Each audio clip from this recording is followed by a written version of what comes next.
LED displays are ubiquitous in modern times. For example, they appear in our mobile phones, televisions, and so on. Although most devices now use the more advanced OLED display technology, LEDs are still used in many devices, and they have the advantage of not suffering from burn-in.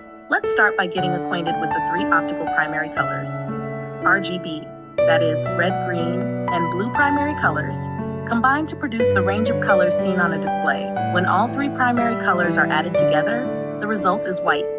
By continually reducing the size of each LED, the quality of the image improves. However, due to limitations in material manufacturing, modern technology is not yet capable of producing the ideal LED size. To achieve 4K resolution quality, the manufacturing size of an LED would need to be about 0.3 millimeters, a size that is difficult to mass produce. As the saying goes, after traversing rugged mountains and vast waters, there seems to be no way out, yet a welcoming village appears in the midst of the dark forest.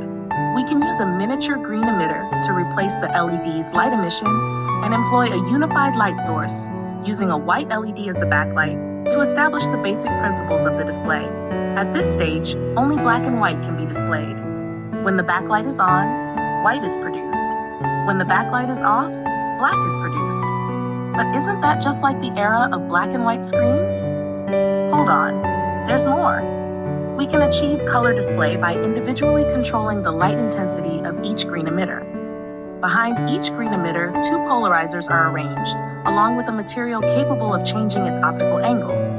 Before diving deeper into this new configuration, it is necessary to briefly review some fundamental physics of light.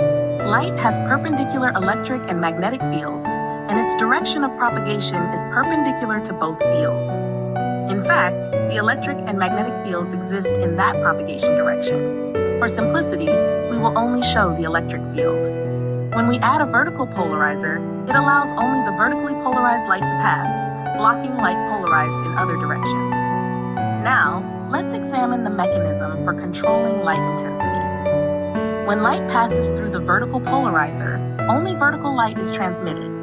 Then it reaches a device known as an angle rotator.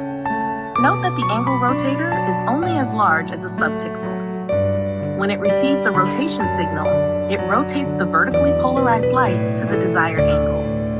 If the rotation angle is 90 degrees, the light can perfectly pass through the subsequent horizontal polarizer, and the display works normally. If the light rotates by less than 90 degrees, the horizontal polarizer blocks some of the light, reducing the display's brightness. If the rotation angle is 0 degrees, all of the vertically polarized light will be blocked by the horizontal polarizer, and nothing is displayed. This is the method used to control the intensity through filtering. 3 control units work together to control a single RGB pixel. By adjusting the rotation angle of the light, any pixel color can be achieved. For instance, to display cyan, we simply need to block the red light, and to display yellow, we block the blue light. Through this clever arrangement, a complete display system is built. This is the basic design principle behind LED televisions. Now, returning to the somewhat unusual angle rotator that we mentioned only briefly earlier, let's see how it achieves different optical rotation angles.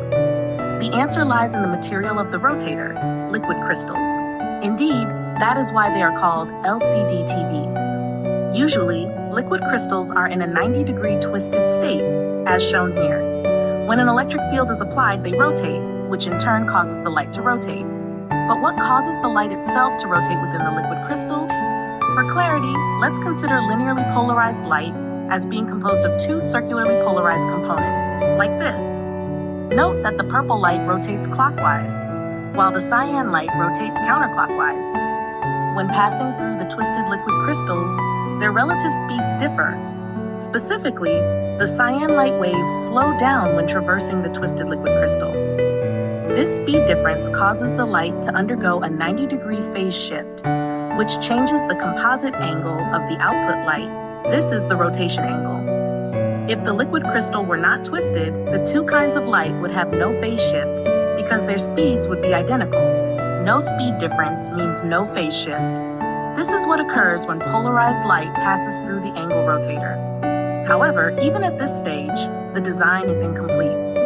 Next, let's examine a mobile phone screen under a microscope. When an LED display is magnified, many colored blocks can be seen. These are the subpixels of the display. Notice the transition between two colors. The boundary is very apparent and somewhat harsh.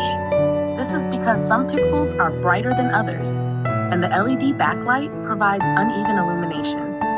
Placing a diffusion plate in front of the LED light source causes the light to scatter uniformly and spread gently.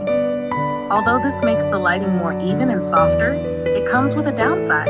The diffusion plate disperses the light in all directions, which inevitably weakens the brightness. The solution to this problem is to add a prism in front of the diffusion plate. The prism focuses the light in a particular direction, preventing it from scattering everywhere, which resolves the issue. Yet, there is a minor flaw. If you want to display a small white dot on a black screen, the entire LED backlight must be fully turned on. This increases power consumption and prevents the LED from displaying a perfectly pure black interface. OLED, on the other hand, can solve this problem because its pixels emit light independently, although OLEDs have the disadvantage of potentially suffering from burn-in. This concludes the explanation of the basic display principle of LED screens. After understanding this, one cannot help but admire the genius who invented it. Truly a mastermind.